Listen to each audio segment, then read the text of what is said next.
look up Title IX. It's great to see you today on the Raven's Nest, finding hope and spirit in these interesting times. And don't forget to subscribe. So, other things Yeah. on our minds as we One move thing that forward. I've been watching peripherally, I haven't watched like specifically, but one thing that has been somewhat uplifting to me is watching the world come together around the World Cup.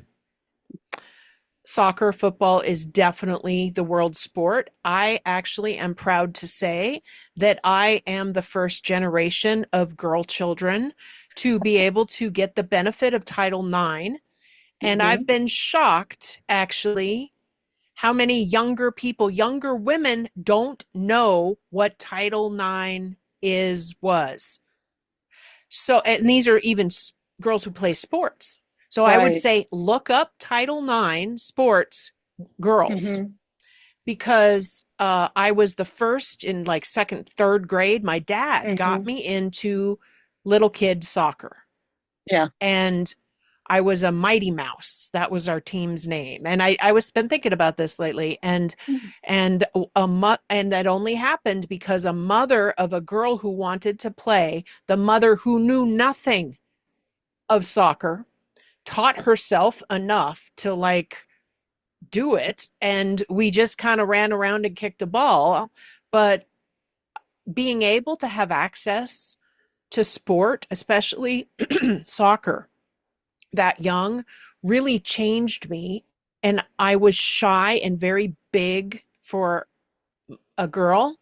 And so, body awareness, I didn't feel good in my body, but I was out there running and defending. I was a defender. And what it did for me, I think it really changed who I was as a female trained child. And so that has done a lot. Um, Hmm. I heard a story on NPR recently about how 1996 was the first, well, the last, most, the first and the only other World Cup that has happened on U.S. soil, and it was in 1996.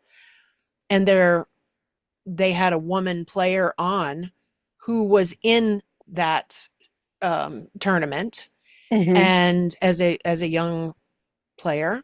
Now that Hmm. only happened because in the 70s Right. they started turning on kids in America to soccer, right? Right. So that then there'd be enough players to be able to play. And the women's team then, it was only because of Title IX in the 70s, my age, who then were able to play and be good enough by that era and get college scholarships and work their way through the system to be able to play.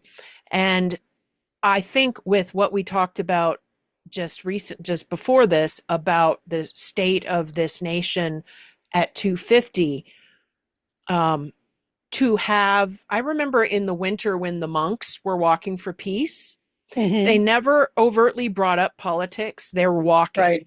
but it was going parallel to all the horror that was happening with ICE and In every, Minneapolis. Right. and everywhere else, all of it. Right. And here these monks were doing their thing, they were walking. And the upliftment in people there with them and Hmm. also watching and following along was profound. This is the next thing I feel, but on a broader scale, worldwide, of the people of the world, and all the teams, all the people coming here to stay in different towns for the World Cup for their country and Hmm. getting turned on to the people. Like, look, we're not evil people. Like, we're going through an identity crisis, right? So Hmm. I think it's done a lot. And also that the the leader of our country hasn't gotten involved, kind of left it alone. And so the Hmm. people are getting to know each other and having a good human time. And I think it's very needed. And it is the one good thing that of how the US is being able to show up in the world or show the world, look, we're okay, Well, right? I also think it's important to note that it's not just the US, it's North America.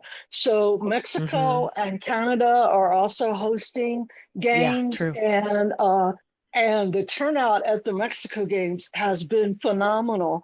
It was such that when Mexico scored against Ecuador in their game, that a seismic event was registered for centering on the stadium because people Oh, were stomping their oh, feet. wow. And so it was such a huge event. So it's really exciting. We're glad you joined us today on the Raven's Nest, finding hope and spirit in interesting times. Don't forget to subscribe, and if you like what you hear, give us a big thumbs up. We'll see you next time.